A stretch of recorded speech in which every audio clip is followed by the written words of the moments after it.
اهلا بكم يا جماعه في حلقه جديده من قناه كينج هيستوري، القناه اللي بنتكلم فيها عن كل الحضارات من بدايتها لنهايتها. والنهارده ان شاء الله هنتكلم عن واحد من ملوك الاسره السادسه، وهو بالتحديد مؤسس الاسره السادسه، وهو الملك تيتي. ومن الحاجات اللي بيعتقد فيها مؤرخين وعلماء الاثار ان الملك تيتي اصله من منفى، بس بالتحديد اصل الملك تيتي مش معروف منين بالظبط، لان بيعتقد بعض علماء الاثار ان هو صعد على الحكم بشكل غير شرعي، او عن طريق ان هو كان متزوج من واحده من البيت الملكي وهي بنت الملك اوناس. ومن الحاجات اللي بيعتقدها بعض علماء الاثار عن الملك تيتي انه كان من كهنه الاله رع، بس انصرف عن كهنه الاله رع وبعد عنهم وراح يعبد الاله بتاح في مدينه منف.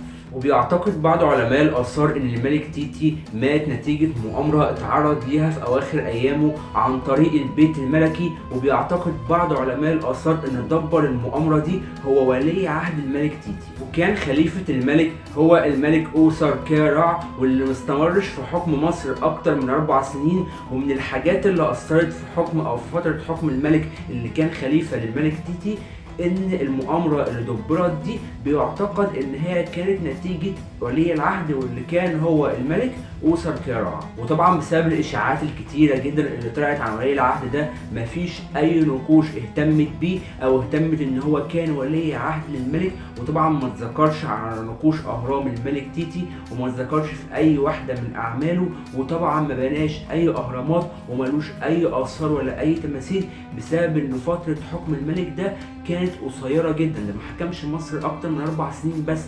فطبعا فترة حكم بالنسبة للمدة دي او بالنسبة للفترة القديمة اللي كانت في مصر دي فترة قصيرة جدا جدا جدا. ودلوقتي هنتكلم عن عائلة الملك تيتي. وطبعا العائلة الخاصة بالملك ده ما كانش ليها اي علاقة بالبيت الملكي، لا من ناحية الاب ولا من ناحية الام، بل بالعكس الملك ده كان ليه علاقة قوية جدا بالكهنة، وهو كان في الاصل من الكهنة.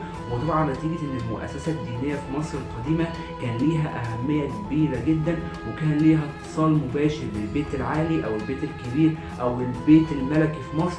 فطبعا قدر الملك ده بسبب علاقاته القوية جدا بالملك ان هو يوصل للبيت الملكي، بل بالعكس يأسس أسرة جديدة ويحكم هو مصر من خلال الأسرة دي. ومن الحاجات اللي ذكرها علماء الآثار عن الملك تيتي ان هو وصل لحكم مصر عن طريق ان واحدة من بنات الملك اوناس تزوجها الملك تيتي، وهو كان كاهن من كهنة عبادة الإله رع. ونتيجة طبعا اتصاله المباشر بواحدة من بنات البيت الملكي قدر الملك اوناس ان هو يوصل لحكم مصر. وبالنسبة للملك اللي احنا بنتكلم عنه النهاردة، اشهر ابنائه هو الملك بيبي الاول. والملك بيبي الاول هو واحد من الملوك اللي تولى حكم مصر في نفس الفترة الخاصة بالاسرة السادسة، ويمكن بيعتقدوا في بعض الاوقات انه كان ولي عهد للملك تيتي، بس طبعا ده معتقد مش اساسي، لان بيعتقد ان ولي عهد الملك تيتي كان هو اوسر كارع، عشان كده حكم مصر بعديه.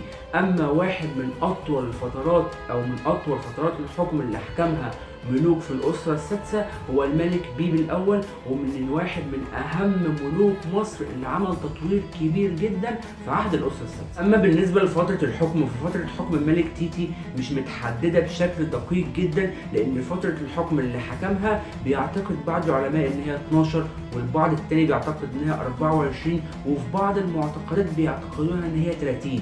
فهي مش متحددة بكلمات أو بنصوص أو بتاريخ متأكدين منه. وبالنسبة لبردية تورينو، وهي البردية اللي مذكور فيها عدد كبير جدا من الحكام، فمش مذكور فيها الملك تيتي حكم مصر مدة قد ايه بالظبط. من الحاجات اللي ذكرها المؤرخين وكانت مهمة جدا عن الملك ده، ومؤرخ مانيوتون ذكرها بالتحديد عن الملك ده، انه حكم مصر مدة 33 سنة. اما بالنسبة للوزراء ففي عدد كبير جدا من الوزراء عملوا في المنصب ده في عهد الملك تيتي. طبعا مش مذكور عدد الوزراء قد ايه ولا اساميهم بالظبط، لان احنا زي ما عارفين الفترة دي مش معروف منها عدد كبير جدا من المعلومات اللي حصلت فيها. دلوقتي هنبدأ نتكلم عن المنشآت والمباني والأعمال اللي قام بيها الملك ده. ومن أهم المنشآت والأعمال اللي قام بيها هو هرم بناه لنفسه في مدينة سقارة. وبالنسبة للأبعاد الهندسية للهرم فهي 78.8 متر في 78.8 متر، وارتفاعه 52 متر. وفي واحدة من أهرامات الملكات وهي الأهرامات الأصغر من هرم الملك اللي هو بيكون أكبر هرم في المجمع الهرمي، قدروا علماء الآثار إن هم يعثروا على تابوت خشبي، تابوت يعني مصنوع من الخشب جواه مومياء. بيعتقدوا علماء الآثار إن المومياء دي هي مومياء واحدة من زوجات الملك وهي الملكة أبيوت الأولى. وقدروا علماء الآثار إن هم يلاحظوا إن أحجار الهرم أو جدران الهرم نفسه، الغرف الداخلية اللي جوه الهرم مغطاة بنوع من الأحجار، هم مش نوع واحد، هم نوعين، أحجار رملية وأحجار جرانيت.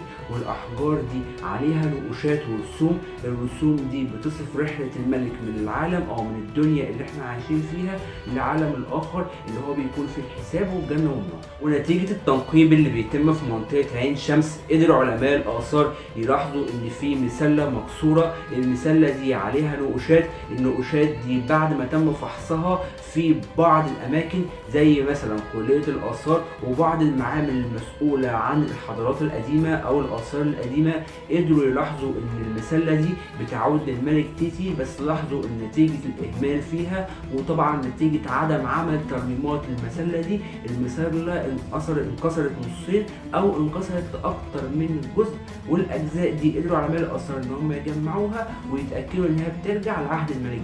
وكده يا جماعه نكون وصلنا لنهايه حلقه النهارده، وان شاء الله الحلقه الجايه اكمل كلامي معاكم عن اول ملك من ملوك الاسره السادسه وهو الملك تيتي. وهتلاقوا كل اللينكات بتاعتي تحت في الديسكريبشن. ما تنسوش تعملوا لايك وسبسكرايب وتفعلوا زر الجرس عشان يوصل لكم كل جديد.